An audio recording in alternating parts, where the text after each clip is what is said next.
Welcome everyone, bienvenue à tous. Welcome back to the Policies for Better Lives conference. I would first like to begin by acknowledging the peoples of all the lands that we are on today. In Canada, from coast to coast, we acknowledge the ancestral and unceded territory of all the Inuit, Métis, and First Nations people that call this land home. The Kanien'kehá:ka Nation are the traditional custodians of the lands and waters from which those of us in Montreal are joining today. I'd like to recognize that any effort to conceive of new and better policy must first acknowledge the harms and mistakes of the past, and that reconciliation and collaboration are up to each of us and all of us as well. So, welcome to the second week of this 4-week conference. As you all know, last week we had our opening panel. Hopefully, through attending or watching the recording, you all feel a little bit more familiar with the evidence base behind the modern science of subjective well-being and how it is starting to be reflected in policy. By asking people how life feels overall, governments can now build up knowledge about what really matters for high quality of life. Today, we're in one of 4 2-hour sessions, with 2 running concurrently from 10 to 11:50 and 2 from 12 to 2. This one, as you know, is focused on how policy might change lives for the better through initiatives supporting children and psychosocial skills. So let me just tell you one thing about the premise of today's session before I turn things over to our esteemed moderator. A tide has turned in the last few years among happiness researchers. The change is that we are now ready to move beyond the research, beyond applying the research in our narrow circles and our own lives, to what we call well-being policymaking, quality of life policymaking, and budgeting. That means actually acting with public policy, changing what our governments do and where they spend our collective resources, all with an eye to making better lives. The goal of today's session is to explore what policies we could really be putting into action now or in the near future, how good the evidence is for them, and how feasible they are in the Canadian context. So I'll pass it on now to the panel moderator. Mais je voulais juste dire un petit mot pour que les présentations vont tous être en anglais, mais les commentaires et les questions sont les très bienvenus en français.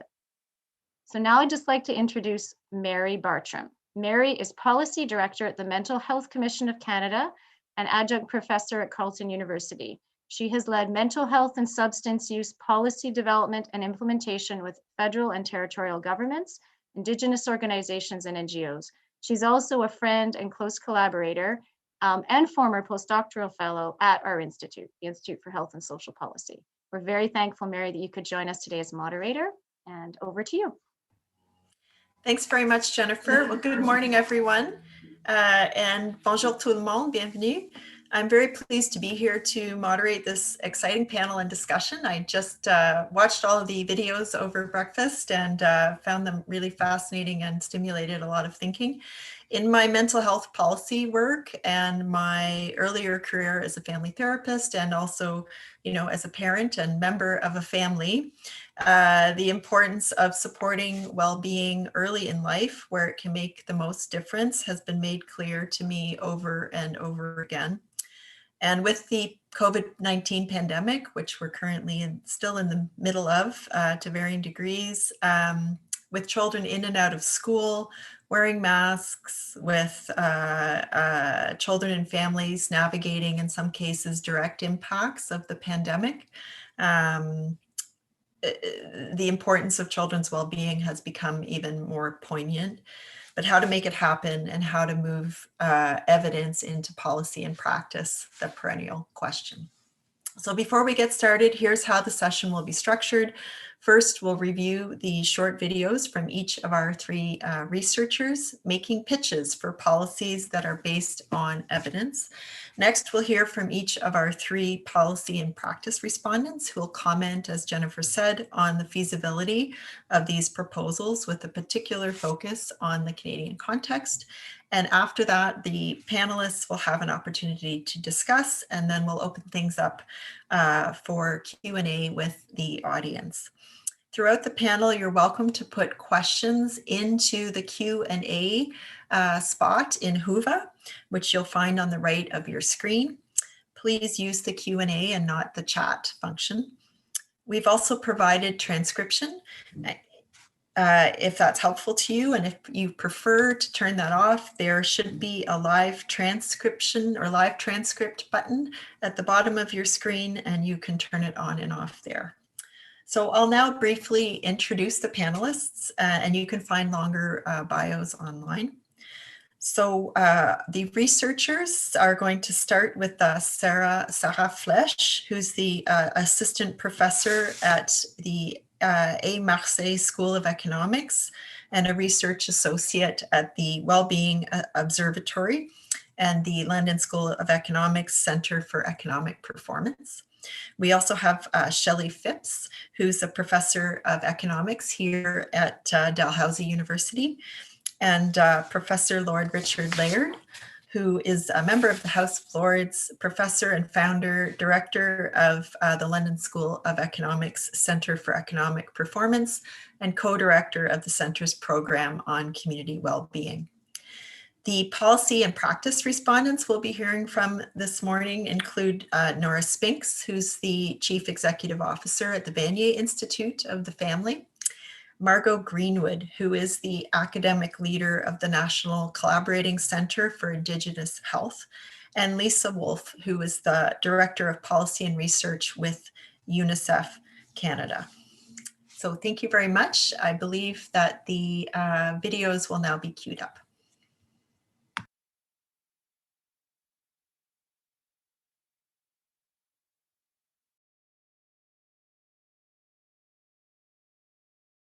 Hello, my name is Sara Flèche.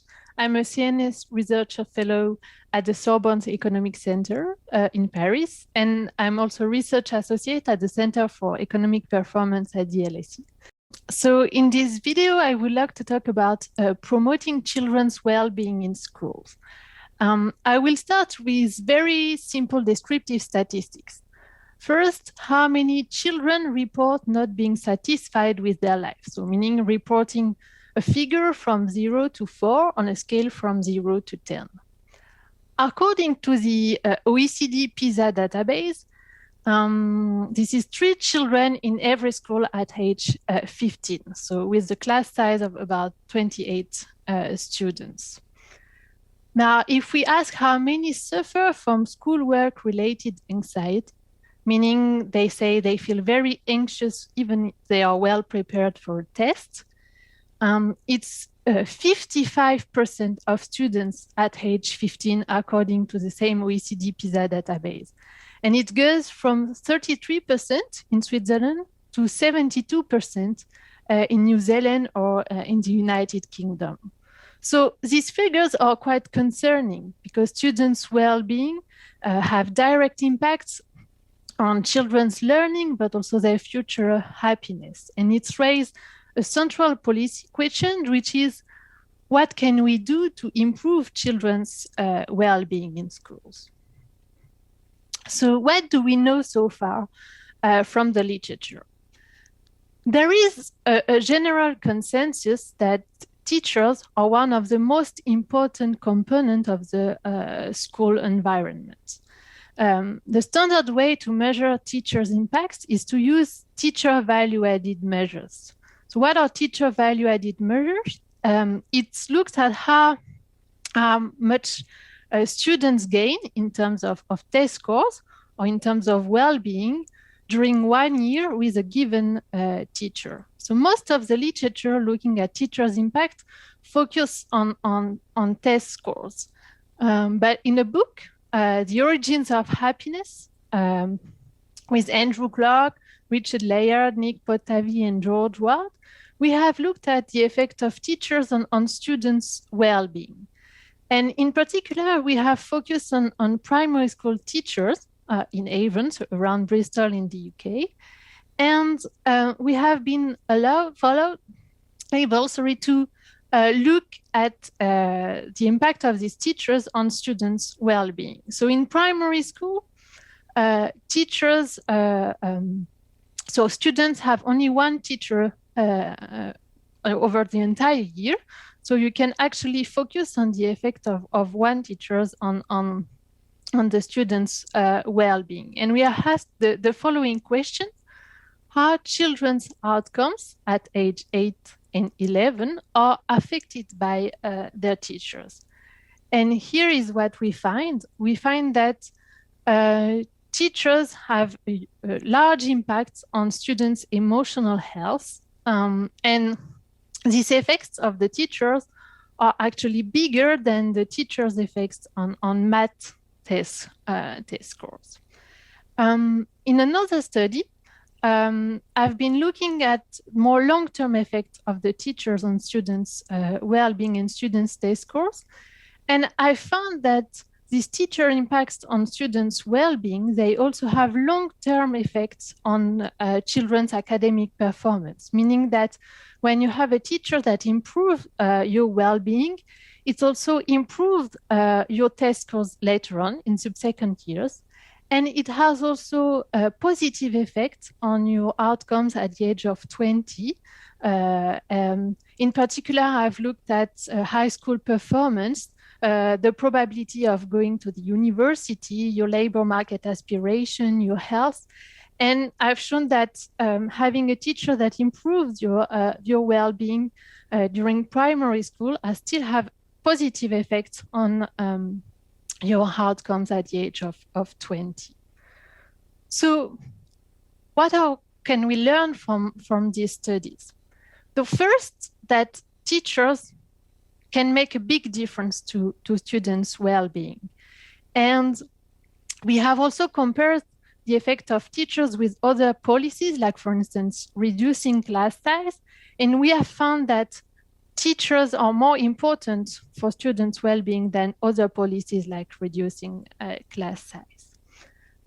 The other lesson that we are learning here is that improving children's well-being will not be in conflict with their academic performance.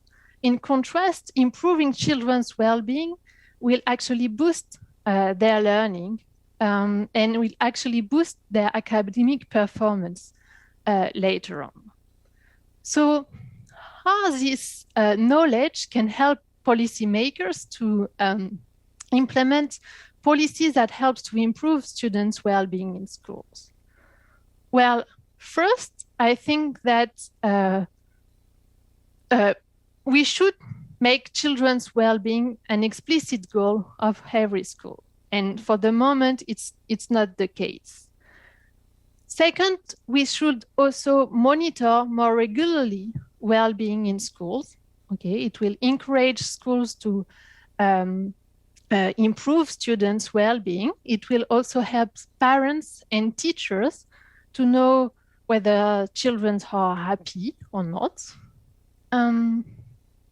Third, I think we should train teachers to promote students' well-being. There are available evidence of school-based intervention that manage to teach practical skills, life skills to students to know how to react when they face challenging events or stressful events. And this program have been shown to increase children's emotional health and children's well-being. So there is, for instance, the Pain Resilience Program, which have been evaluated in many countries using RCTs.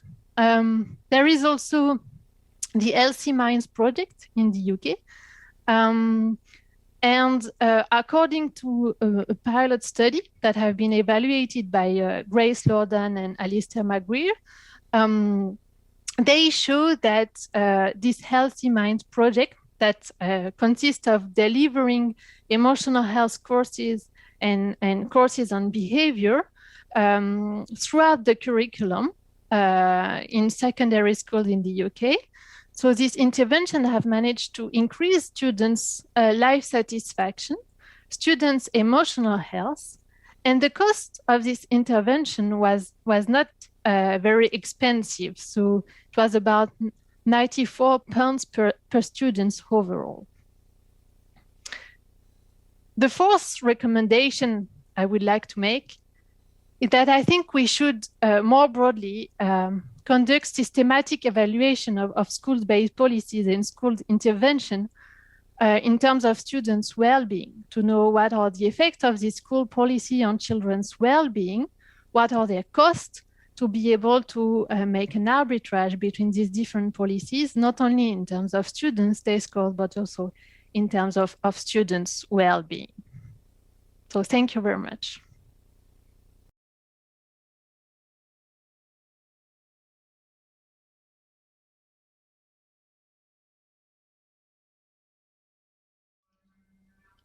Hello, my name is Shelley Phipps. I'm a member of the Department of Economics at Dalhousie University, and I'm very happy to have been invited to talk about policies to improve the lives of Canadian children.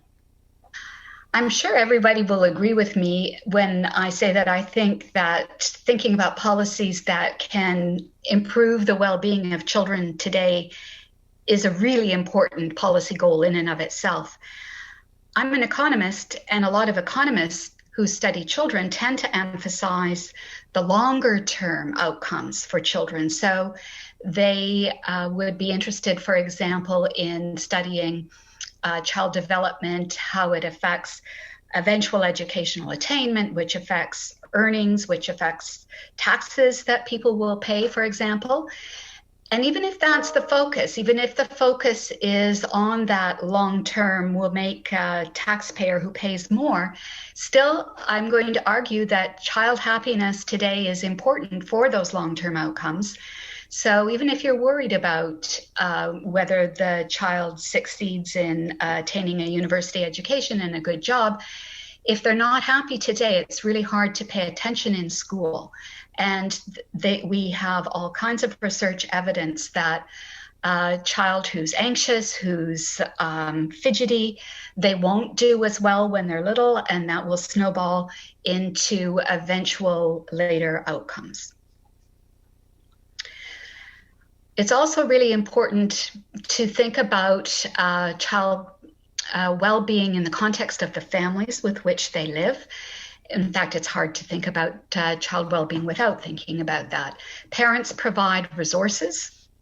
We economists always talk about resources of money and time, and they make decisions about how to allocate these resources.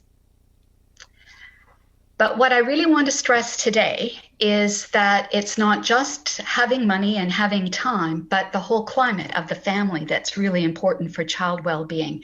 If parents are stressed out, that's bad for the happiness of their children. So it can be that parental stress is due to worries about current actual shortages of money or of time, or what increasingly with heavy involvement in the labor force of mothers with young children, shortages of both time and money. So just imagine you have a full-time paid job and you have a really long commute and you just wish, oh, if only I could move closer to the office, I wouldn't have to spend so much time on this, but I can't afford it. And I have to get to the parent-teacher interview, and the teacher is going to tell me that I'm not spending enough time doing the homework with the kids, and to get to the doctor's appointment, and I'm going to get told I have to exercise more, and I have to spend more time making healthy meals, and then there's physio, and I know I'm not doing the exercises, and I'm not sure if I can afford the physio, and grandma's just home from the hospital, I haven't gone there, and then there's the laundry, and then there's the grocery, and then I have to do the homework. So there's a lot of stress that can be coming from not having enough money, not having enough time, and that combination of the two of them is really bad. It's also the case that parents can stress about the possibility, realistic possibility, for example, of losing a job or having a health outcome of one's own or someone else in the family worsen. That might restrict the ability to do paid work, for example, or mean that you need more money to pay for therapy, perhaps to pay for drugs that are not covered by your extended health plan. And if you don't have a great job, you probably don't have a great extended health plan. And if you lose your job, you're going to lose that. And if there's extra caregiving, you're going to need extra time for the caregiving on top of everything else. So, not surprisingly, very large numbers of Canadian parents report themselves to be stressed. In 2016, in the General Social Survey, 3/4 of married mothers and 2/3 of married fathers who had a preschool child in the house reported that they found their days stressful. For mothers, the main source of stress was having not enough time, followed by family, followed by finances. For the dads, it was work and finances kind of equal and not enough time. In recent research that I've been doing with co-authors Nancy Kong and Barry Watson, we have looked at the link between parental stress and the well-being of preschool children. So we find, for example, that preschool children are less happy, more anxious, more hyperactive, less attentive when their parents say they're worried about having enough money to support the family. And we also find that if the parents become more worried about money, the children become less happy or more inattentive. And for little girls, it's mostly the anxious and happy. For little boys, it's more the fidget and be hyper. And the important pathway that we find, the link between the parents being worried about money and the child's happiness, is the parent's parenting behavior as reported by the parent. So there are a whole lot of questions about this. And in every case, we find that the more worried the child is or the parent is about money, the worse their reported parenting behavior is. So they do things like yell at the child, they're inconsistent, they're more critical, their punishment depends more on their current mood, and so forth. So that's the link between the parent's stress and the well-being of their children. People who study child happiness very much like to have the children reporting for themselves in their own words how happy they feel. And this, of course, is not possible for the really little ones, but children by the age of 12 to 15 in several Canadian surveys are now asked to assess their own happiness. And in one case, they were asked to assess how well they felt that their parents got along. Presumably an outcome that is stress-related for the family. And we find very strong associations between the child's self-assessed happiness and the degree to which they feel their parents get along. And this is in comparison, for example, to the much smaller associations we find for family income, for the time that the young teen gets to spend with friends, and so forth. So let's talk about policies. That's what we're all about here. I'm going to just zip over. I could not contain myself to just not say what I always talk about, which is how would we reduce income shortages? How would we reduce child poverty? So, for example, we have had enhancements to the Canada Child Benefit, which is associated with reductions in child poverty. We're talking all the time about reducing childcare costs. We have discussions. COVID has just enhanced all of our discussions of these kinds of programs like paid sick leave, pharmacare. These kinds of enhancements to our social safety net would reduce the extent to which parents are worried about realistic possibilities of extra financial concerns. The thing I thought I would focus on that I don't normally focus on, and I don't think we talk about as much as policy analysts talking about child happiness, and that is how to alleviate parental time stress. So one possibility is to potentially reduce the homework time that little children are required to do, so that parents, instead of having to sit down and work on math or work on the spelling list and do that project, could just play or read stories during that time, which would be less stressful for the parents and less stressful for the children as well. COVID has revealed to us important differences also in the ability of different parents to help with schoolwork. So if you have two professors as your parents, as my poor children did have, then, you know, they're used to teaching. I'm not sure that this is actually better for your children, but nonetheless, you do understand and can help with the math if you have two economists as your parents. Whereas some other families might have a harder time with that. Particularly important suggestion that I have would be to allow part of the EI parental leave to be saved for later use. Until, as is the case, this exists in Scandinavia. In Denmark, you're allowed to save some of your parental leave until your child is 9, or in Sweden until your child is 8. There, therefore, is no additional expenditure. We're simply delaying expenditure we might already have made. There might be advantages from both the worker's point of view and the employer's point of view to having the employee come back at least part-time earlier. There would be flexibility then offered to parents to be able to deal with occasional childhood illnesses or appointments, possibly having to have a surgery to go on a school outing, or just to take some time off together as a family that I really think would alleviate time stress for the family. Note that this is only going to be helpful, though, for families in cases where the parents are eligible for EI parental benefits, and that's not always the case. And finally, I would say then for other families and for families with older children, doing something like just increasing paid vacation time and even statutory holidays, but increasing the legal requirement in a province to offer parents paid vacation time, that they have some flexibility again in taking it when they need it, I think would also benefit families, reduce parental time stress, and enhance the happiness of the children living in that family. And we currently rank very low. We're second only to the US. Many parents in Canada have only 10 paid vacation days in addition to the statutory holidays. But this having a little more time that you could take off with pay, so it doesn't increase financial worries, but it could alleviate some time stress, I would argue is a low cost and high potential benefit way to reduce stress for parents and enhance the well-being of their employees. Thanks so much for listening to my ideas.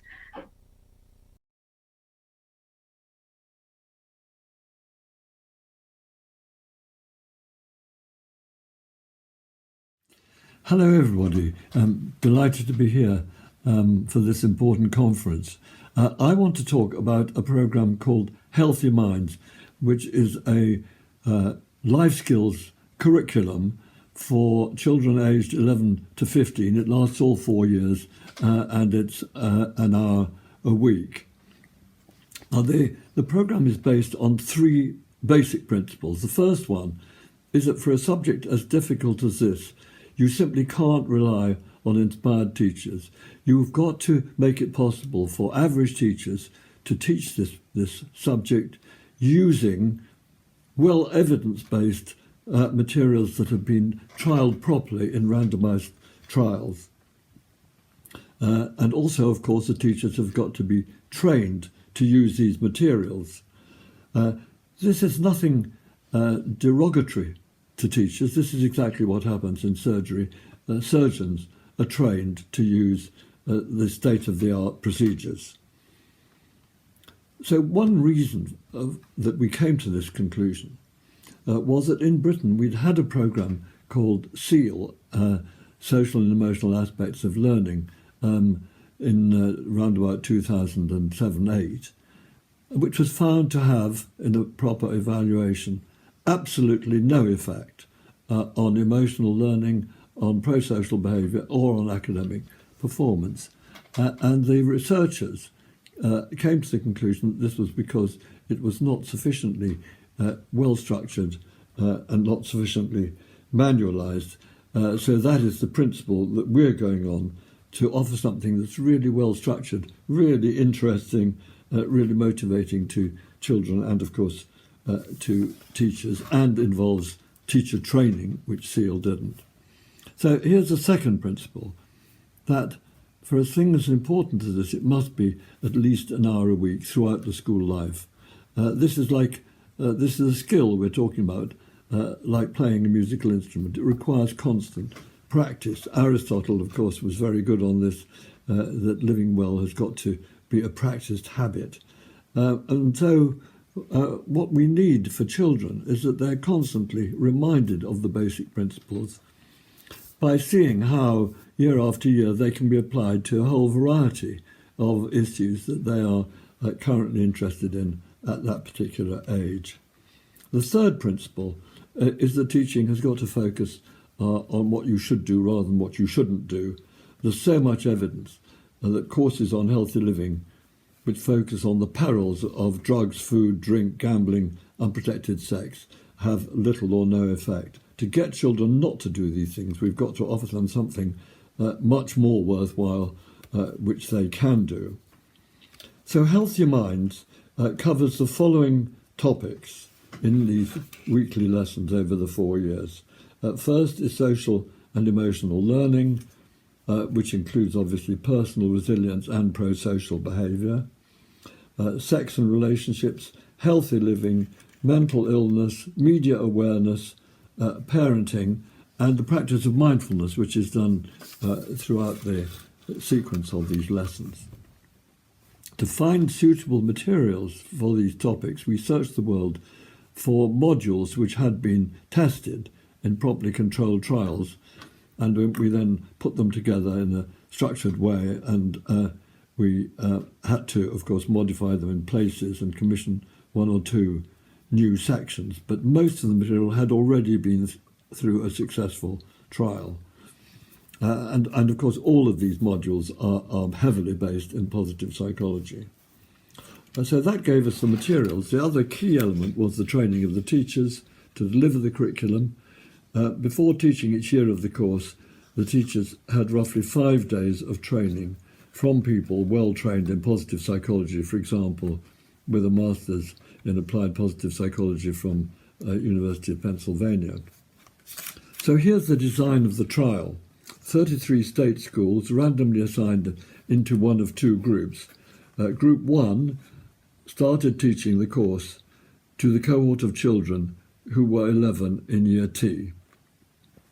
Group 2 started teaching the course to the cohort of children who were 11 in Year T plus 1. But these Group 2 schools also recorded the progress of the cohort of children who were 11 in Year T. So it was those children who were not taught the course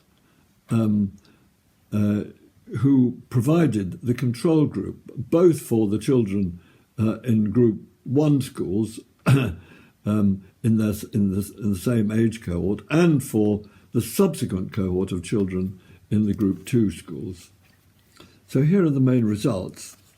The primary outcome was life satisfaction, and at the end of the 4-year course, this was higher on average by 0.25 standard deviations for those who took the course. So the effect size was 0.25, which I think for a universal intervention is quite satisfactory, particularly in light of what I'm just about to say, which is that the people who gained most were the people who started off with the worst levels of life satisfaction, even after allowing for regression to the mean. So we were having a program that in particular helped the people who needed help, but shouldn't be targeted because that produces stigma, and also some of the effects on everybody are from the climate which that generates in the school.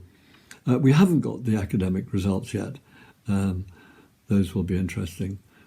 But using the life satisfaction, one can compute the cost effectiveness of this course compared with treatment as usual, and it's remarkably cost effective in terms of quality adjusted life years, or QALYs.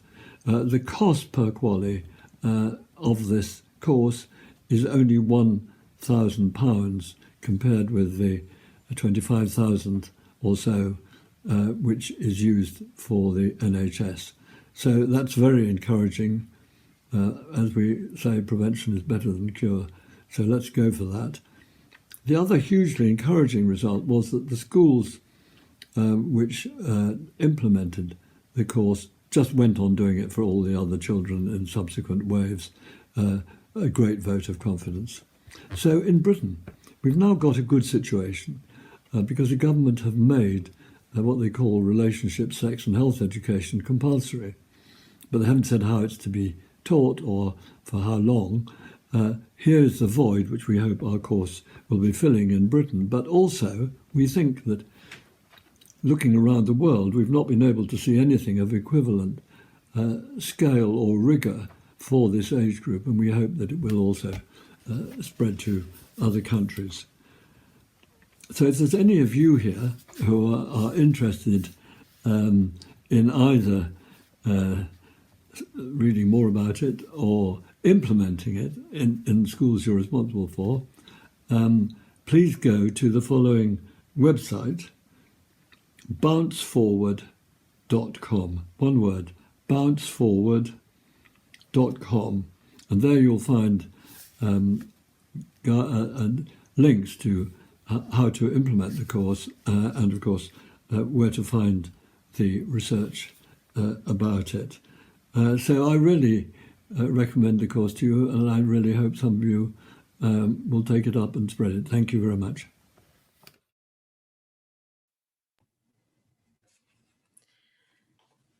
Thank you very much to our three research presenters. Fascinating to hear, and that theme around commitment to evidence and to equity as well coming through so strongly. So I'm going to turn it over now to our policy and practice respondents to speak to the feasibility of the proposal, starting with Nora Spinks, and then Margo Greenwood and Lisa Wolff. So Nora, if you could start us off. Thank you, Mary, and thank you to the presenters, Sara, Shelley, and Richard, for your insights, your tools, your strategies, your ideas. It's my pleasure to reflect on these and to sort of put them in the context of the family.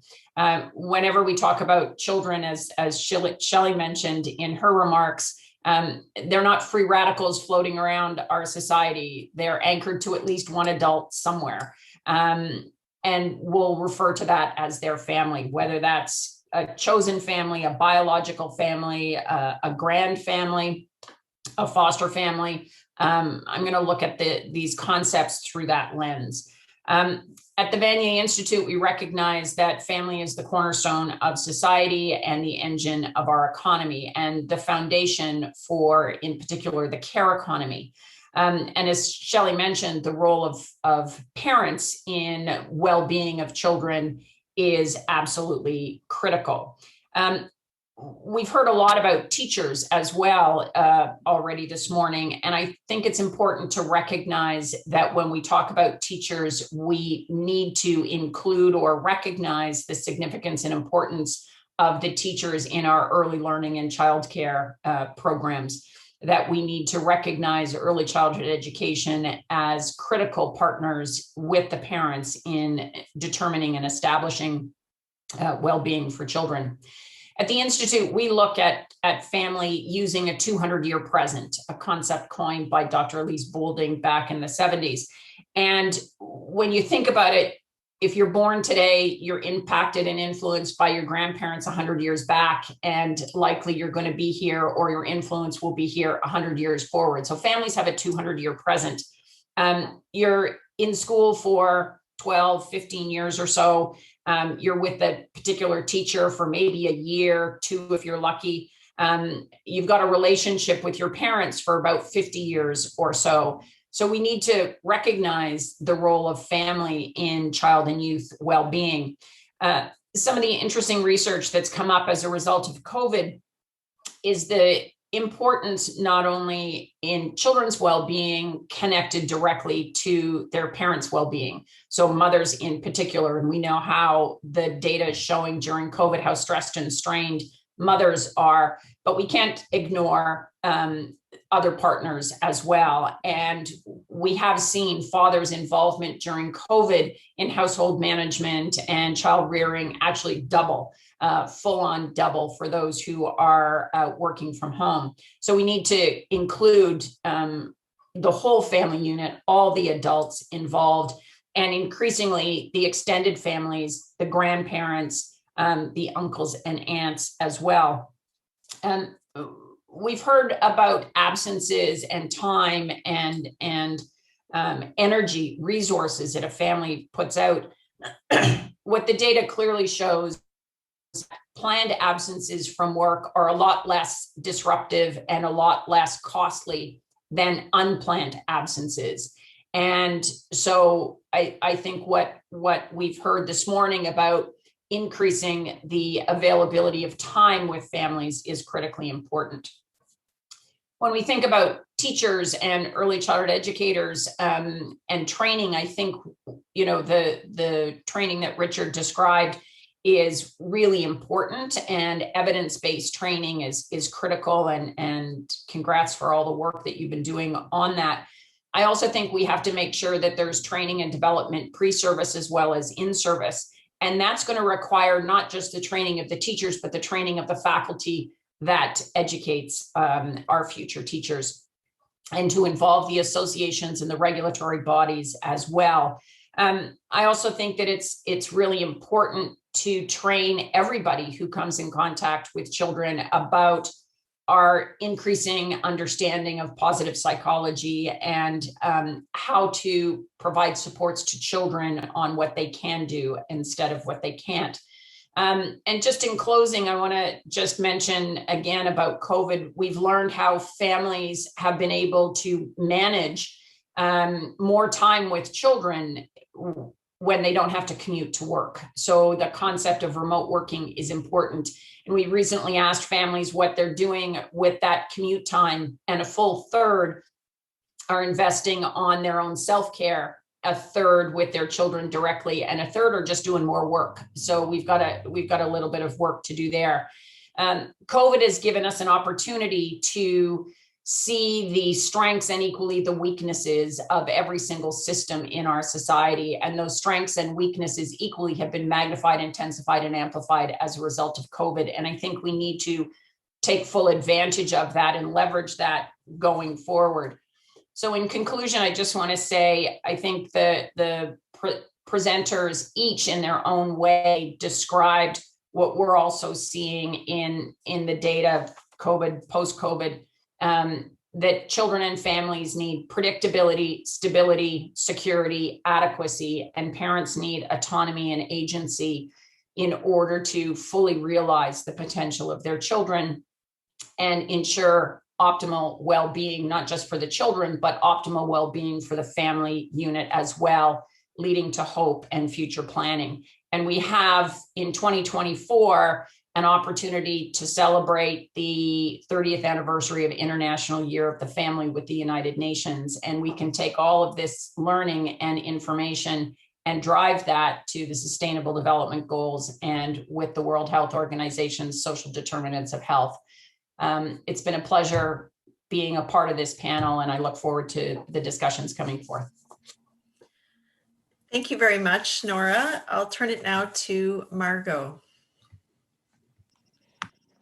Good morning, everyone, and thank you to the organizers for organizing this important conference.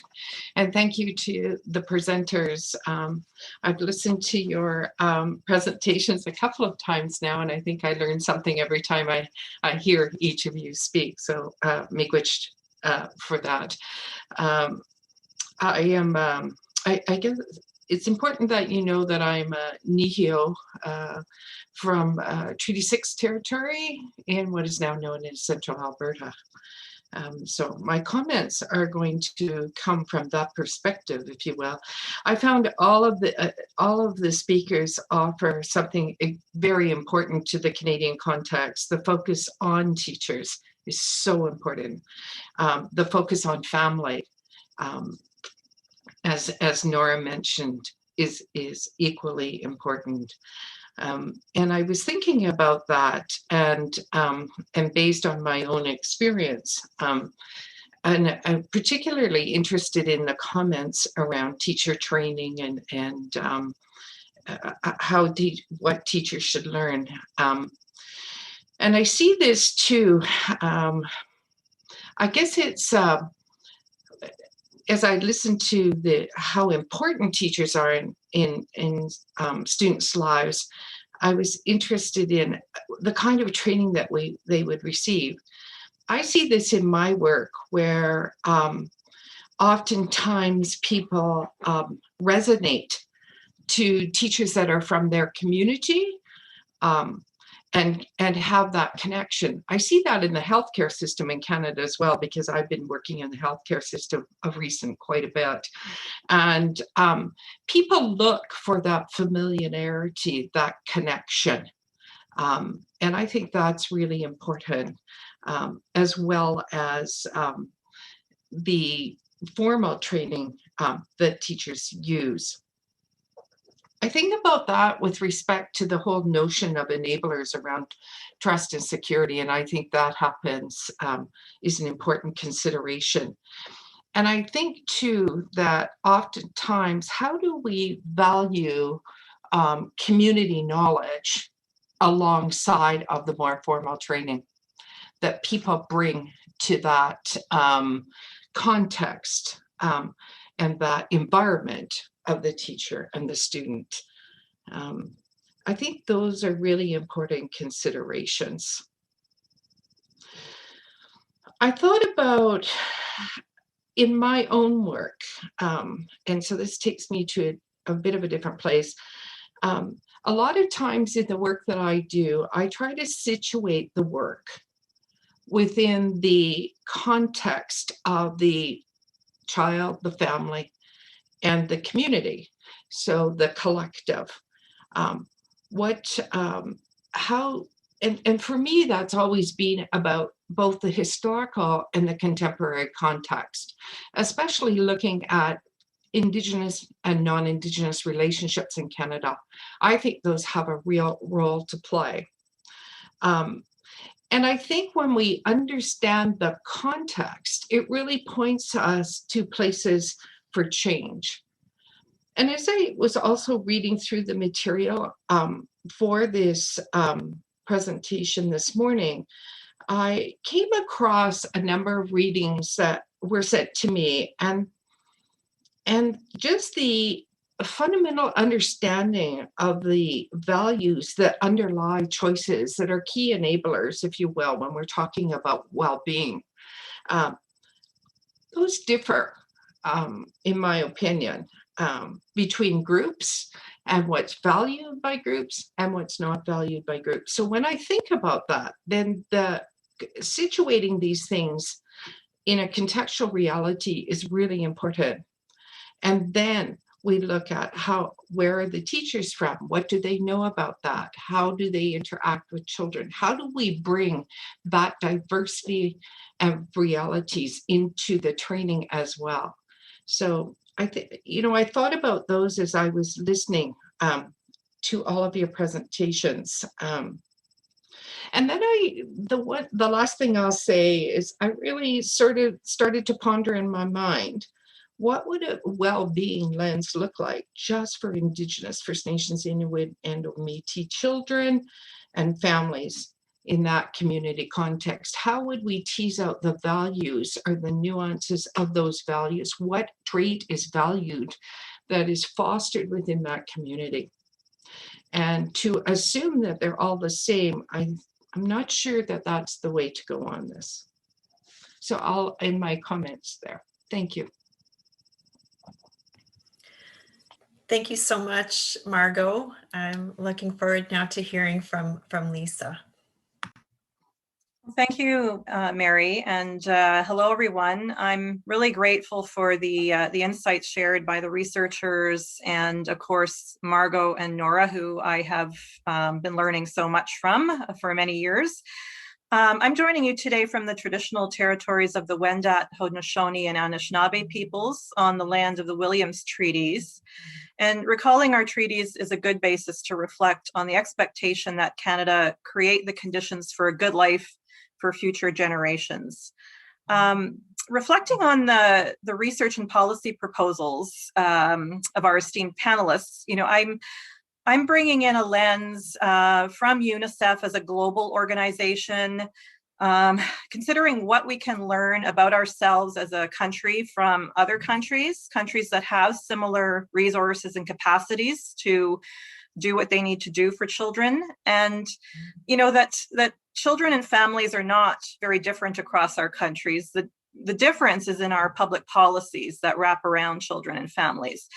So I approached the task today, with two questions. First, what do we know about children's happiness or life satisfaction in Canada? And second, what might increase the number of children who have a high life satisfaction and to curb the life satisfaction slide that's been occurring in recent years? And, I reflect that as surely as January follows December, every year we hear media interviews with parents around New Year's, parents who have just given, birth to babies, and they're asked, what do they want most for their children in life? And the most common answer is always, well, we'd like them to be happy. And we hear this also in international surveys of parents in Canada as a priority. So really, shouldn't childhood be the happiest time of life? It's more than concerning that the life satisfaction of children in Canada is lower than for adults. It's lower than their peers in other rich countries, and it's been falling for years. And very likely these patterns are going to be amplified by the pandemic, and quite possibly the inequalities between children stretched further. As for adults, the life satisfaction of children has decoupled from our levels of national wealth. So we have this modernity paradox. We have a structural problem in Canada with children unhappier than ever in a time of plenty, of unprecedented wealth. And we need to ask where that wealth is going. In recording their life satisfaction, Shelley mentioned there are a number of surveys in Canada that ask young people about this. They tell us many of the same things that adults factor into their life satisfaction: having a certain level of material security, but more than that, social inclusion, the quality of their relationships, and having a sense of control and participation in their lives. And, the researchers here in our panel reflected that Canada has made progress, but we still have a relatively high and very uneven rate of child poverty. And young people are having difficulty finding support in their most important relationships at home and at school. So I really appreciate Shelley's conclusion that the three so-called family-friendly policies, sufficient income benefits to further reduce, or why not eliminate, child poverty, inclusive and flexible parental leave of sufficient pay, and affordable, accessible, culturally appropriate childcare, these would go a really long way to improving children's life satisfaction and broader well-being, based on what we see across rich countries. We have this myth of scarcity, unfortunately, in Canada, that if we do one of these things, as now promised in our federal budget to improve childcare, that, we cannot afford to do the other things. And I think we also have enough evidence to say, yes, we can. One of the largest underinvestments Canada makes is in these policies relative to other countries. So there's room to do it all. And I also call these policies the sponge policies, because they help soak up the impacts of broader income inequality from the top to the bottom of the income spectrum. They tend to produce equalizing effects on children's well-being. But I would love to know what Shelley thinks about the need to go further than reducing poverty, reducing inequality at the bottom end of the income spectrum, and do more to reduce overall income inequality, to reduce family stress and increase time resources. Because what we see in Canada, of course, is that child poverty has stayed relatively level over the years as kids' life satisfaction has dipped. And so across rich countries, what we see is children's life satisfaction much more mirrors patterns of income inequality than poverty. And what we think is happening is that income inequality is creating disproportionate stress and resource gaps, certainly in families with low income. But it also is fostering this sort of broad competition across our society, economic anxiety and parental stress, the fear of falling backward, that seems to fuel what we call concerted cultivation parenting. Parents pushing kids to succeed in school, filling their time with skill and qualification building activities. So will providing more time for parents in this context actually, reduce stress? The rise in income inequality and the attendant economic anxiety might also be an important contributor to the unhealthy school conditions and relationships that our panelists were talking about. Certainly, Canada's schools are very competitive, high-pressure environments and less successful in fostering kids' sense of belonging and well-being, which was flagged by Sara. More than half our kids report feeling pressured by schoolwork, and Canada, again, ranks fairly poorly compared to other rich countries in terms of the level of school pressure kids are reporting. So what we have is a group of disengaged students in this environment and a group struggling to compete, which contributes to screen overuse, less sleep, more anxiety, other negative impacts. And as Sir Richard and Sara described, when kids feel supported by their school community, they're more likely to be engaged, have higher life satisfaction. So Healthy Minds is a really exciting program, but will this be sufficient to counter the pressure to succeed that is imposed on our kids? Will parents see it as an unwelcome diversion from grades and qualifications?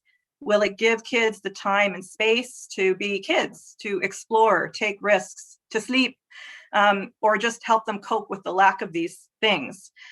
So we probably need to complement this with other policies. Shelley mentioned reduced homework, and probably some more fundamental curriculum reform in Canada, because in our decentralized system with 13 education systems and highly decentralized decision making, especially on programs like this, well-being, we would need some really strong leadership and really positioning this as a curriculum goal in every education system. And I hope we can do that, and that the pandemic has given us some a bit of a jolt, to think about doing that. So thanks so much. And to the organizers, I look forward to the discussion.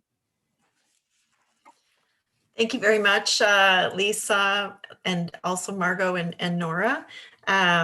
We're going to give the researchers now an opportunity to respond to the panelists. I know for myself, as I've listened to the presentations again and the responses, picking up some themes around this dynamic tension between universal approaches and approaches that recognize important distinctions, whether amongst different population groups within Canada, but also within Indigenous populations. As Margo mentioned, First Nations, Inuit, and Métis have distinct needs and cultures as well. The importance of equity lens, and that it's, as Lisa was just saying, again, not just about bringing up poverty, like reducing poverty, but also considering how to narrow gaps in equity gaps. And then this broader question around feasibility, I think we're just starting to get to, a lot of these ideas have been around for a while. What is it that is gonna help them actually get into and through the policy window? So I'd like to turn it back to our researchers, as I mentioned. So if we could start with Sara, and then I'll turn to Shelley and to Richard for a brief response to the second part of the panel. So Sara? Thank you very much. So first I would like to say thanks a lot for all this insight and the comment. I think it was very interesting. And so I have a few comments I would like to make. The first is, I think what is highlighted in this different presentation is the importance of both family and schools.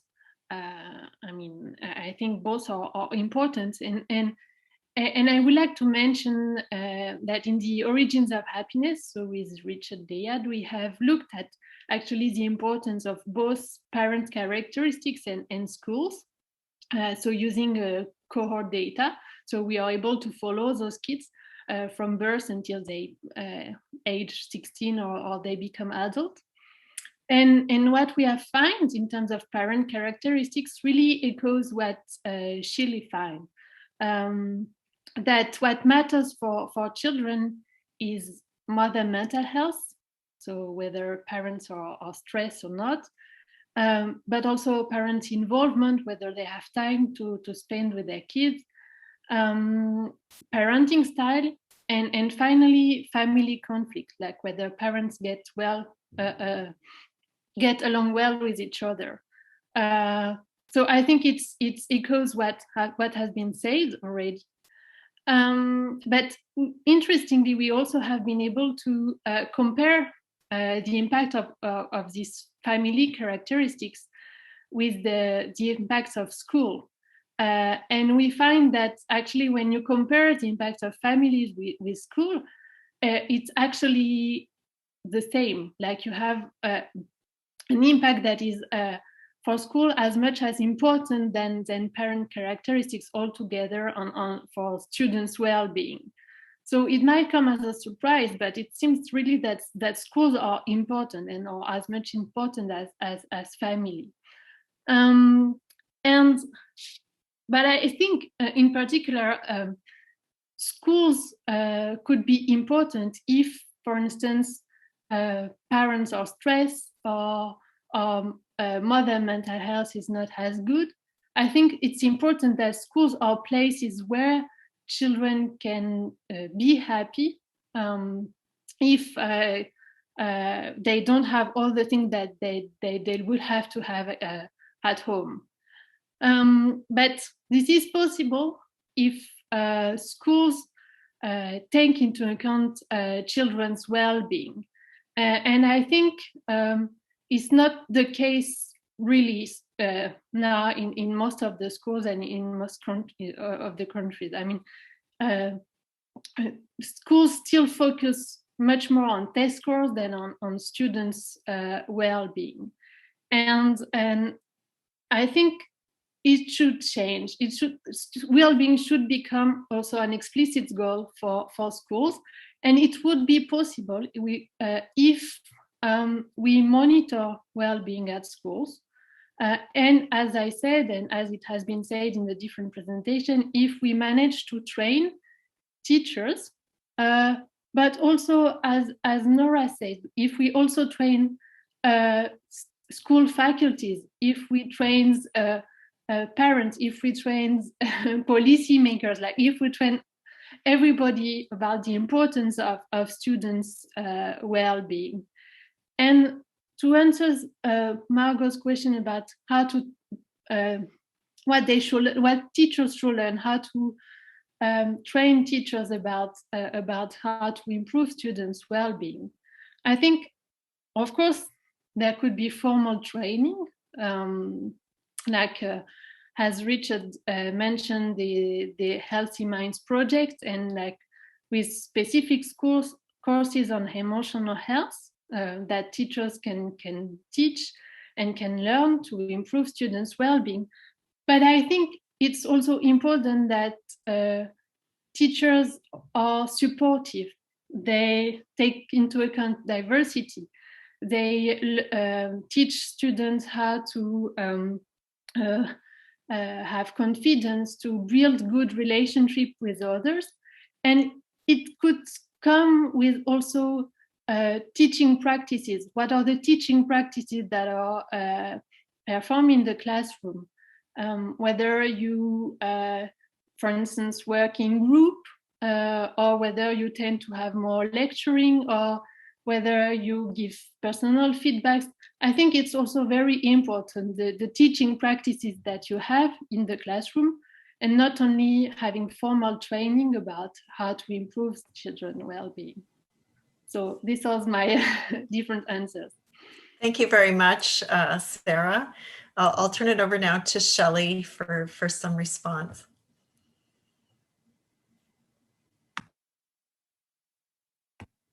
You're on mute, Shelley. There, I'm unmuted now. Okay, sorry. Thank you very much. No, I found all of this discussion so interesting, and I know I have only a few minutes to speak. So I think, so Nora was talking about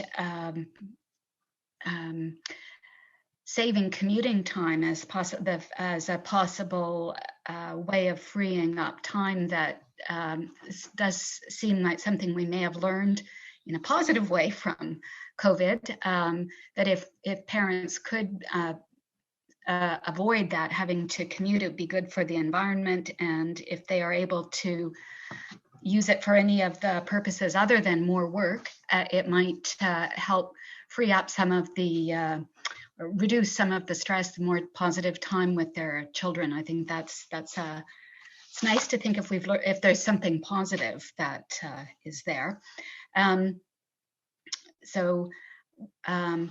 Also agree about if we could reduce inequality, it would be enormously beneficial, I think, to children's well-being. I didn't mean to just emphasize poverty, I guess. I would fully support the idea that if parents feel that they have to have their child win all the competitions, be the best in the class, be on the super sports team, and in the, all of these things, it puts huge pressure on the children, which can't be good for them or for the parents trying to get them to succeed this way. Presumably that becomes so more important if there's inequality and only a few of them, if the perception is only a few of the children can make it to the top, that this is, and they won't be okay otherwise. And so you're racing to try to get that very limited possible place for them at the top. I had a discussion with a father from Denmark who said, oh, I know that my child will be fine no matter what they do, whether they do well at school, they don't do well at school, they'll be fine, it'll be okay, they'll be happy, they'll have a nice life. And I was very struck by that, thinking that, okay, so if everybody doesn't have to compete for that top position, presumably if we have less inequality and we really strengthen social support so people are not worried about trying to do that, it would be marvelous. I would agree completely that would be an excellent way to go. Also then to say, I think it's very interesting. I didn't, because I was told to speak in 5 minutes and I felt very time constrained on what to talk about, but certainly didn't say anything about children from diverse backgrounds. We didn't say anything about children, immigrant children who are adjusting to a different cultural environment. Immigrant families face particular challenges. Children arriving, if they don't speak the language or familiar with the culture, is another issue. Or something that I particularly have studied are children with disabilities. And for them, sense of belonging is something that's very vulnerable for the kids with disabilities. And sense of belonging is one of the largest things. These would be 12 to 15-year-old children with disabilities. That is extremely important for their well-being. And I guess, so to look at the special circumstances of different diverse population groups seems very important, but it's hard for someone outside the community. I think we need to have people from different communities to, have the chance to say what is child well-being as we would understand it. Anyway, so all of these things seem to me really, really helpful points. And I would also love to be able to study more the school environment. I have not really done that. I know that having trust in your teacher is hugely important for self-assessed well-being of children in junior high school is kind of the age group that I've studied and had data. So belonging, trust in teacher, I can imagine that must be extremely important. And if you could have a safe school environment where you felt that you belonged and you trusted your teacher and your co-students, that has to be so important for child well-being as well as the family context. But just one last thing to say, that I think all of the things I've thought about in terms of well-being and listening to the presentations last week, thinking about social relationships and being involved in your community and all of these things, they do take time. So we do have to make sure if everybody's going to do all of these things that enhance their well-being, and we can't have everybody just spending all their time frantically trying to do paid work to get enough money to live on and so forth. So anyway, I think time is important. Sorry. Thanks very much, Shelley. Speaking of time, well, I'm going to ask Richard to make some brief response as well. And just to remind the audience that this would be a great time, if you haven't already, to start adding your questions into the Q&A spot in Whova, so that we can turn to that in a bit later in the panel. So Richard, over to you. So I've got two big issues that I'd like to discuss because I thought we've just had such an interesting series of presentations. First, I wanted to say I completely agree with Nora, almost everything she said, especially about the fact that we are offering far too competitive vision to our young people, which is producing an extraordinary level of increased stress. And this is part of course, of a worldwide trend. Stress in worldwide, in all the regions of the world, has been rising in spite of great reductions in poverty. So this is basically a matter of culture. What is the goal which we are offering young people in life? And we've got evidence of the kind of goals that young people have been adopting, not as much evidence we'd like over time, but we know that more and more young people think that their main goal is to become rich, and fewer think that their main goal is to contribute to the rest of society. And this is a catastrophe. So every educator ought to be engaged in what one might call a cultural revolution to restore a situation which perhaps never completely existed, but to move to a situation where young people feel that what's the point of learning? It's to be able to contribute. That's the point of learning, is to be able to contribute, not to succeed. And of course, if your aim is success compared with other people, there's a simple arithmetical point that it's impossible to increase the amount of such success in society. If one person goes up, somebody has to go down. So we're offering, all the teachers who are offering children the goal of getting ahead are just doing a disservice to the community, because the community can't get ahead of itself. So we've got to offer a different goal to young people, which should be, I would say, contributing to the most happiness that they can in the society that they live in, which is the goal, incidentally, which an organization called Action for Happiness that I'm involved with is promoting. The second comment I want to make is about Shelley's very interesting presentation, and particularly this finding that family conflict, or how your parents are getting on, is more important to children than many things which economists would think would be more important. I think that's an extraordinarily important finding, and I think it raises major questions about policy, the role of public policy, because we know that there are things that people can do that will lead to better relationships between parents.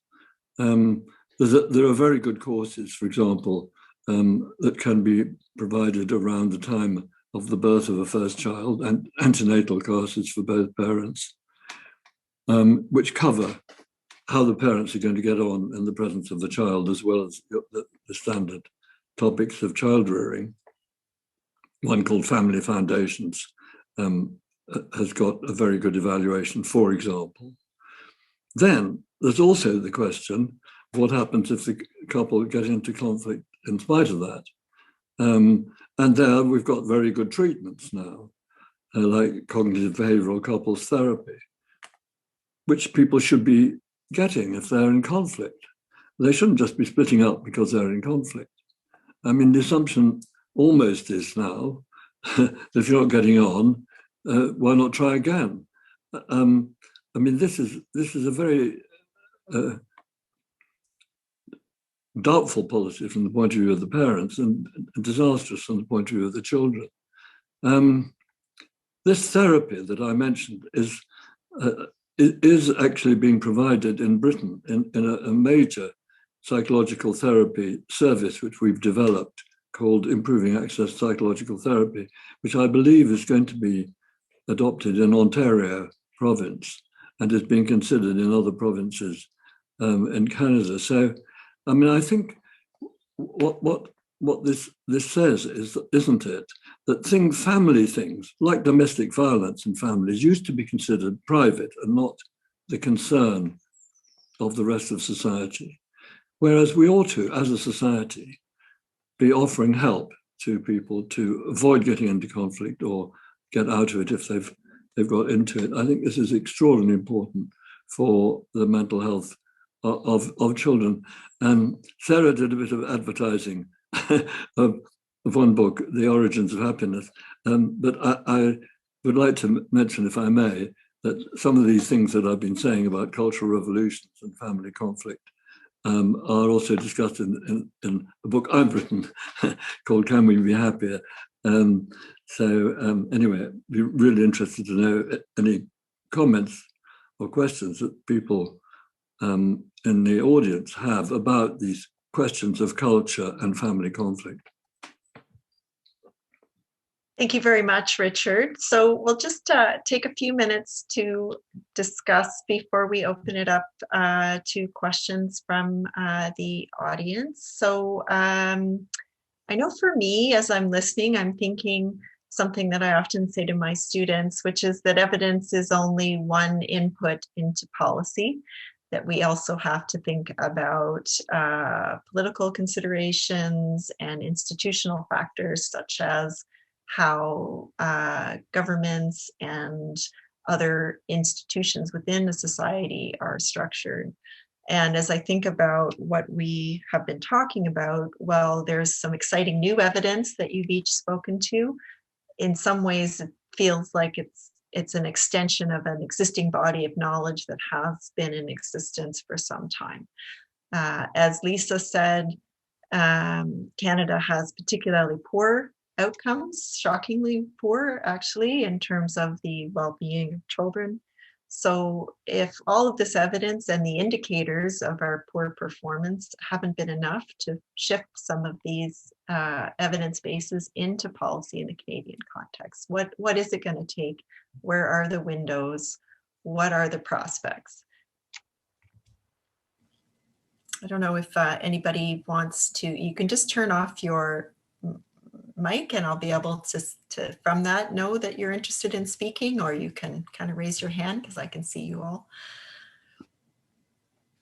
I'd like to frame sort of the next set of comments around what we use at the Institute looking forward, which is, wouldn't it be great if? And wouldn't it be great if well-being was first in schools and ahead of test scores? Wouldn't it be great if well-being was ahead of GDP in measuring countries' performance? Wouldn't it be great if well-being was before profits in our workplaces. When we think about what comes next, what kind of world and culture and policies and programs do we want to see coming forward? I think we've just begun to scratch the surface. When our former Minister of Families, Jean-Yves Duclos, was looking at policies and bold policies, he said, wouldn't it be great if, instead of a safety net with our public policies, we had a trampoline? And I think we've been talking a lot about that in all of the presentations and the remarks so far today, is what would it take to replace the current safety nets around the world with trampolines, where people, if they do end up there, they can rise bigger, bolder, stronger, because our policies are more focused on well-being and individual, family, community, collective well-being. I think we need to think about things in a much bigger, broader lens. And for some, that means that we're going to have to completely redesign the policy. And for others, we're just going to have to tweak it. And one of the things I think we've been sort of talking about are some of the early years policies and programs. We've talked, certainly Margo and others have mentioned early learning and childcare. But I also think that in Canada, if we were to uncouple our family benefits for new mothers and new fathers and new parents away from the connection to employment, and just make benefits available to all families and make them much more flexible and adaptable, as Shelley mentioned, and as Margo and others have mentioned, to allow families to customize what fits with their culture, with their priorities, with their values, with their principles. And the community around us finds a way to support that to happen, to facilitate that to happen, and to celebrate the successes and to promote those in our research, in our writings, in our media, in our messages.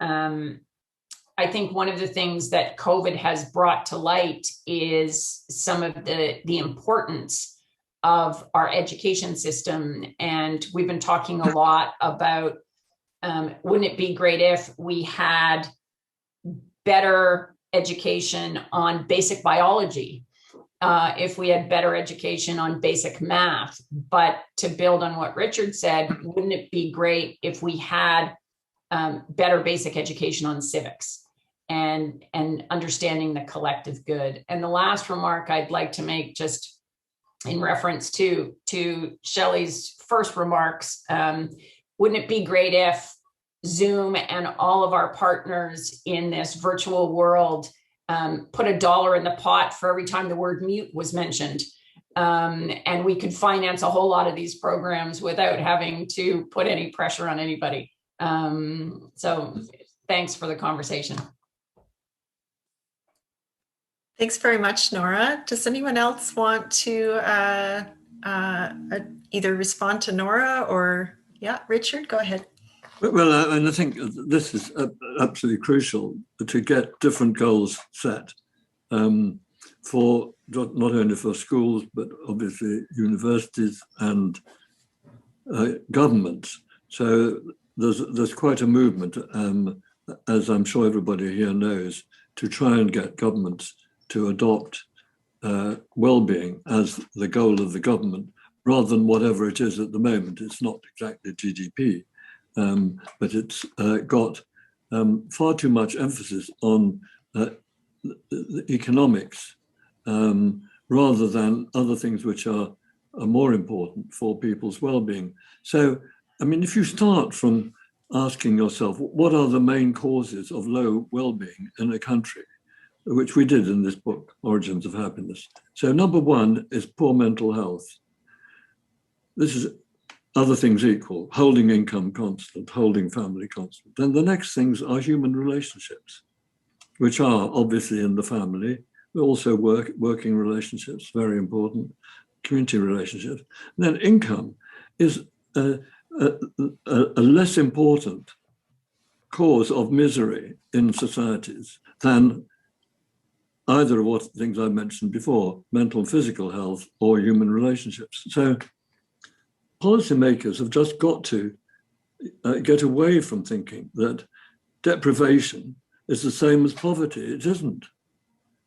Deprivation is not being able to enjoy life for whatever reason.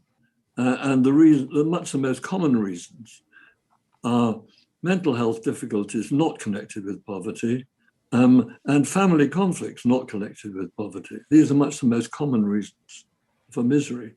So we've got to really think much more seriously about giving serious priority to those things, real money being devoted to those things rather than to economic development or whatever else people think might deal with pockets of deprivation when deprivation is basically associated with poverty, which is not a correct view.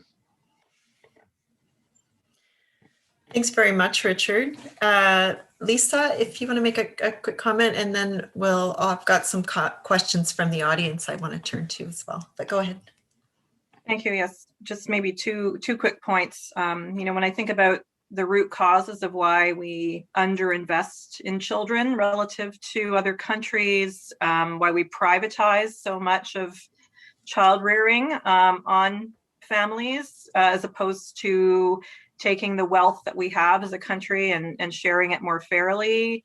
I think that we see ourselves closer to the US and sitting on that border and comparing ourselves to what goes on there than looking across at countries with similar resources and how there's a bit more of a collective approach to taking care of each other. So we do have a culture of competition and of individual responsibility that I think in some ways gets in the way of saying, at least, for our children, can we come together and support better public policies and fairness in our policies and more inclusion? Because we have a number of policies, they just don't go far enough to include children, from parental leave to childcare to, the Canada Child Benefit and other benefits, income benefits. The second point was on well-being. So when we talk about centering well-being, I do want to reflect on Margo's view that, an important question is, what do we mean by well-being, and do we agree on what that is? And when it comes to children, what we tend to see is a heavy focus by adults on two things. Are they getting good grades at school? And are they, frankly, I don't mean to be flippant, but are they doing drugs? Like, there are endless surveys in this country about substance use among kids. And when you look at Scotland and their performance framework, they're measuring happiness. They're measuring the quality of kids' relationships, their participation in society. When we look at our emerging federal quality of life indicators for budgeting, we're measuring two things: kids' skills at the start of school and at the end of childhood, and whether they're protected from harm. And that's pretty much it. And so we leave a lot on the table, and we need a better, broader concept of what well-being is to take into account those other things. So thank you. Thanks very much, Lisa. So we have had a few questions coming from the audience, but I must say I love how you're all doing a wonderful job of connecting the dots between the different presentations and responses across the panel. So thank you very much for that. Question from the audience is around the federal announcements related to childcare in the recent federal budget here in Canada. So how can that be implemented in a way that maximizes the well-being of children and also does so in a way that recognizes the distinct needs of children in diverse communities? Is there anyone who'd like to respond to that? Margo, do you want to take this one? Don't know if we need to put you on the spot, Margo, but if you'd like to, please go ahead. Well, I think it was an incredibly interesting budget. There are certainly allocations for Indigenous children and families in this country, First Nations, Inuit, and Métis. And certainly from a distinctions-based place, there is an existing Indigenous early learning and childcare framework, which we already have in this country, where a lot of work has been done around distinctions-based and self-determination. And communities from First Nations, Inuit, and Métis articulating what they see as important for their children, which I think crosses over in some respects into this conversation. It also, especially around training and early childhood educators, if you will, what does that training look like when you're working with First Nations, Inuit, or Métis children? And so a lot of the conversation that we've been having underlies, I think, a lot of the thinking, but I look at it from a different, almost, well, no, I'm not going to say almost, a different knowledge system, because we recognize that there are different knowledge systems at play here, and they have unique structures. So I don't think that we can generalize those systems or those structures across Canada. I just did some work. I've been writing a different paper, and I went back to the Royal Commission on Aboriginal Peoples, and the commissioners made a statement around the grand notion. And the grand notion was Canada is an experiment of how diverse peoples can live together in peace and harmony while respecting their differences and holding those up. So it's not like we have to give away those things, but that we hold each other up.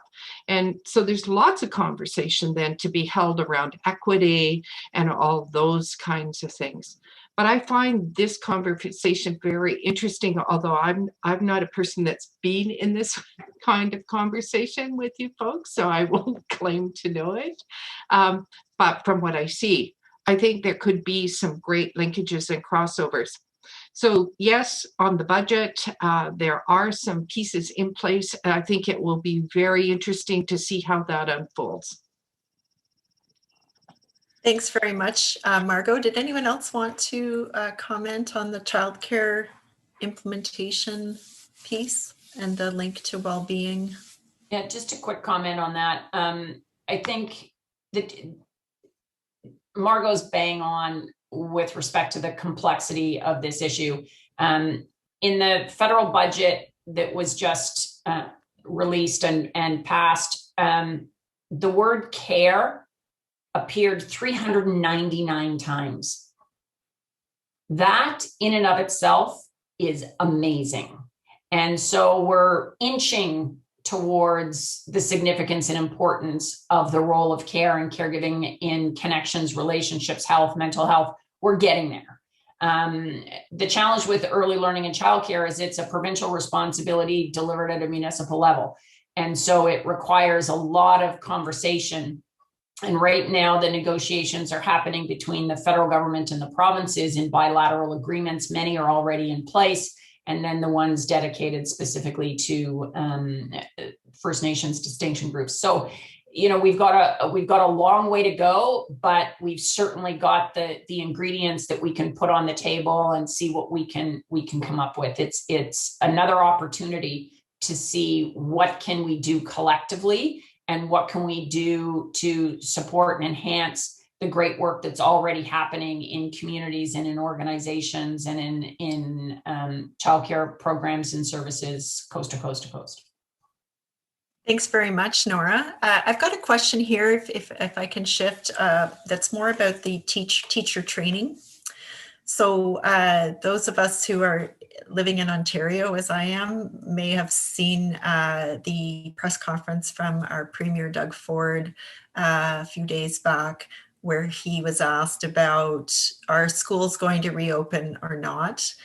They've been closed here for a number of weeks, one of several shutdowns of the school over the course of the pandemic. And I'm paraphrasing, but my paraphrase of the response was, I'm hearing one thing from the docs who are saying that kids' mental health needs to be prioritized during the pandemic, and I'm hearing another thing from the teachers' unions, and they're going to have to work it out. So the question we've got is on a similar theme around pre-teacher training. So here, I'm just taking a closer look. I think it's very important, but we've heard in the Ontario context that teachers are overworked and feel they're constantly having to learn new teaching tactics, new curriculum, etc. Teachers are also parents, they're adults with financial stressors and so on.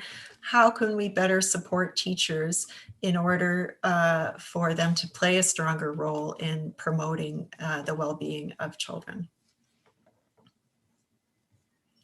Who'd like to begin a response to that question? Richard? Well, I think one should start by thinking about it in the long term. You know, where do we want to get to? Not what can we do tomorrow, and how manageable is that? But where do we want to get to, and then we can figure out how to get there. I mean, where we want to get to is one where obviously every primary school teacher has a thorough grounding in mental health and well-being as part of their standard training, as part of child development. And of course, in how to teach it, including the use of really well evidence-based materials at every age. In secondary schools, it's different, obviously. I mean, every school teacher should know something about mental health. But I do think that the teaching of life skills ought to be a professional specialty. I don't mean that all the teachers who teach it should be specialists, but there should be in every school at least one teacher who has been trained as a life skills teacher as their specialism.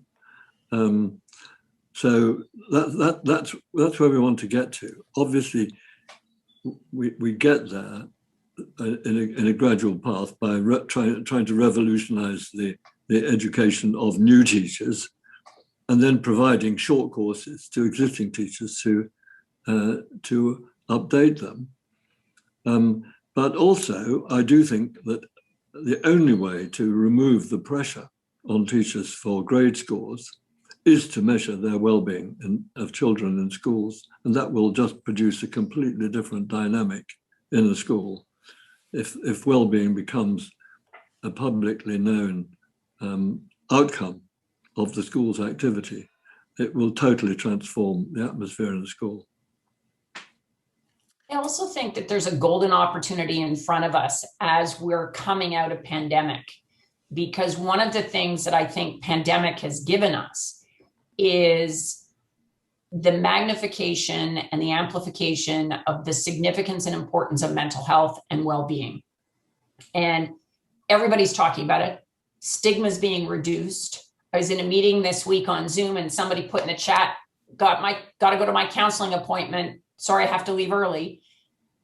That kind of messaging did not happen frequently in workplaces, in communities, in governments pre-pandemic.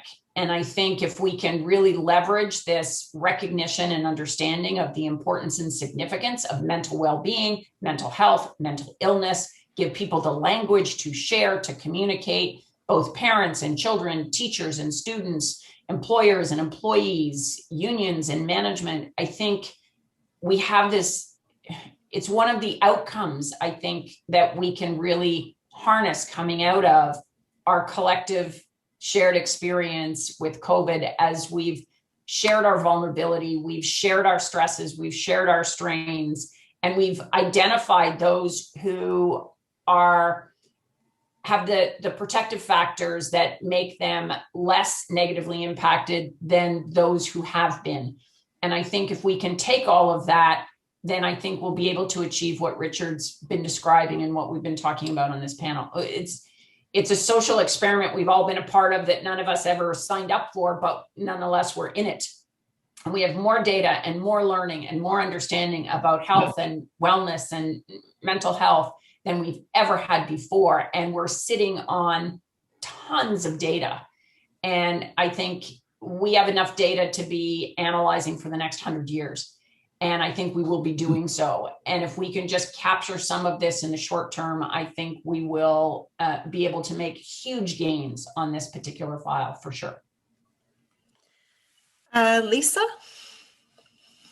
Just a quick point. I mean, I think we can see in Canada already in the dialogues, you know, almost a competition between, when kids finally get back to regular, consistent schooling, you know, almost a competition between the need for learning catch up and certainly the pressures I talked about before, pressures to succeed, have kids get good grades, you know, compete are probably going to feed into that. And on the other side, a dialogue about, well, the need for schools to be kind places for mental health and well-being. And yeah, probably teachers need some support for sort of psychosocial first aid training, if not, you know, more extensive programs like Healthy Minds. That, of course, you know, as Sarah's research shows, it's not one or the other. If we can get that message across that you need well-being in order to learn, that a bit more of that in the dialogue is probably going to be helpful. I'm thinking as well, we're talking about school-age children primarily here today, but carrying this forward to think about the needs of post-secondary students as well is certainly front of mind as we think about the impacts of that cohort as well during the pandemic. We've got another question here. I think it would be good to turn to around the elimination of homework or the reduction of homework. So essentially the question is, would it make sense to aim rather for something more radical, a total elimination of homework, a true separation of school and home life, which is sort of ironic because right now school and home are all mixed together because of kids being home from school and doing online school. But what could that look like even now or going forward? Would that be beneficial? Is that an objective we should be prioritizing to support the well-being of children? Can I comment on that? Yes, of course, please, Sarah, thank you. And then I think I saw Shelley as well, so we'll go to her after. Okay, so I mean, I think it's kind of linked with what we said just before, actually, because about teacher training, I mean, we can also think about the teaching practices. And I mean, I think that homework is part of teaching practices when you ask to children. And I think we need to think a bit more about what the teacher are doing in the classroom to kind of improve students' well-being. And I think it's not in conflict with improving test scores. So, for instance, in a research I've done, I've tried to look at the impact of different teaching practices on students' well-being and on students' test scores. And you actually find that the teaching practices that increase students' well-being are the same as the one that increase students' test scores. And if you look at these different teaching practices, you see that having group work is important, less lecturing, so giving the opportunity of children to talk during the class, to speak, to say what they think and to discuss. But you also find that homework has an effect. So indeed, having less homework could be a way to improve students' well-being, and it's not detrimental to students' test scores. And you also find that having feedbacks is important. Having good incentives from the teachers to the students are important. So I think it's part of a more general discussion about what are the teaching practices that you implement that could be beneficial to both students' well-being and students' day score. They are not in conflict. Thank you, Sarah. Shelley? And just to flag, this will be the last response before we wrap up this amazing panel. So we'll give the last word to Shelley and the last word to Jennifer. Okay, sorry, I didn't realize. So I have something very similar to say to what Sarah was mentioning, and we have a study where in schools, children were in certain provinces made to have an extra 20 or 30 minutes per day, depending on the province, of physical activity during the school day.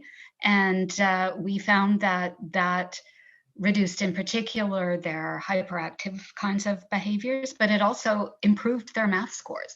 So that seems, I think, for a lot of people counterintuitive, that the only way that children will do better would be to sit them down and do more math exercises. But actually, if they could work out the fidgets or, so come home and run around. But in this case, it was at school, have extra time that they were spent being physically active.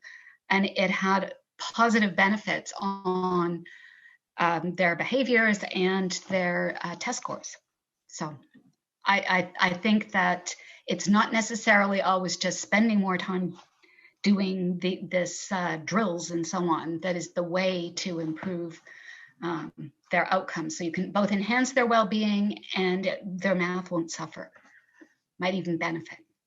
So I'm sure there's some extensions into adult workplace mental health that could be made from these insights as well. So thanks very much. I'll turn it over to Jennifer to close off the panel. Okay, thank you. It was fantastic. Thank you to everyone. Thank you to all the panelists. Thank you for the great questions. It was such an interesting discussion and exciting. So now you have, if you can all take a quick break and return if you have the time, return for another session. So there's 2 more sessions starting from 12 to 2. If you stay in this Zoom link, you'll go right into a session on urban life and community, or if you switch rooms, you'll be going into income and consumption. And it'll be a very similar setup, another, great panel and some good discussion. And if you're leaving us, then thank you for attending and be good, take care of each other. And remember that we have if you're able to join us again on the 28th, we have a really great closing panel to start thinking about, not start thinking about, we're already thinking about it, but to really push the conversation towards how to move forward, centering on wellbeing policy in the Canadian context. And some great closing keynotes. So thank you to everyone. Merci à tout le monde.